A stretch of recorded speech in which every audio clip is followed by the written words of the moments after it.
Well, with Matt Gaetz taking his name out of Attorney General consideration, President-elect Donald Trump has selected Pam Bondi to be the nation's top law enforcement official. The former Florida Attorney General is seen as another loyal ally for Trump as his second administration takes shape. If confirmed, Bondi would oversee the Justice Department's 100,000 employees across 40 divisions, including the FBI and DEA. CBS News congressional correspondent Nikole Killion joins us now there on Capitol Hill. So, Nikole, give us some background on who Pam Bondi is, what she brings to the table, and how people there are receiving this selection.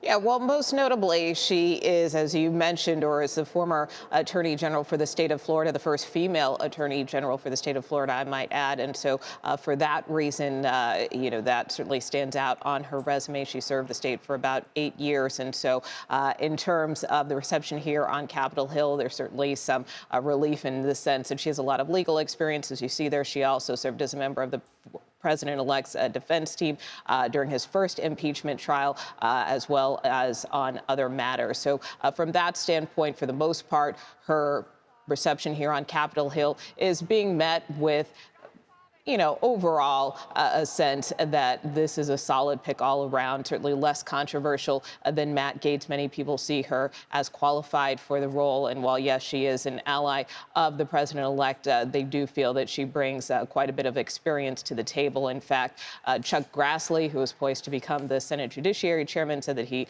looks forward to vetting her in this process. All right. Well, Nikole, I'm wondering, another question that people have is what's going to happen with Matt Gaetz's seat in the House?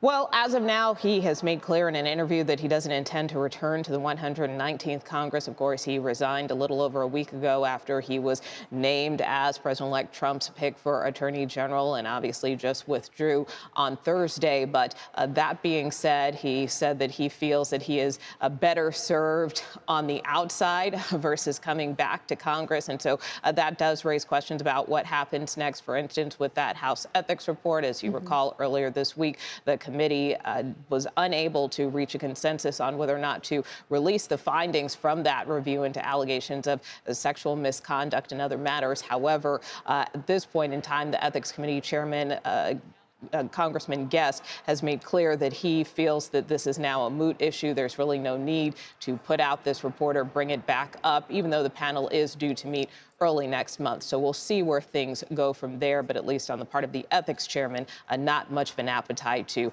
resurrect this debate over that report. Yeah. Nikole, there's also another interesting thing that's happening on Capitol Hill. I'm hoping you can give our viewers some insight into. Senate Democrats struck a deal with Republicans to confirm some of President Biden's final judicial confirmations. What can you tell us about that agreement?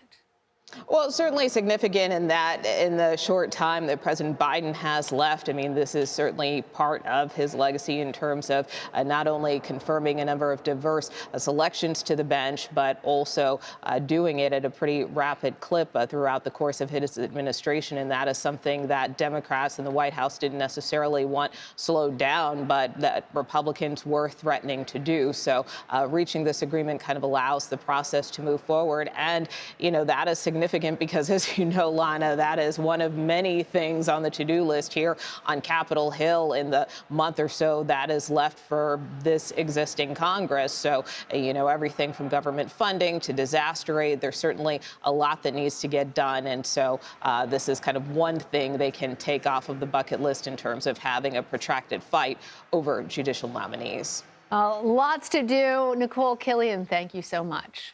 You bet.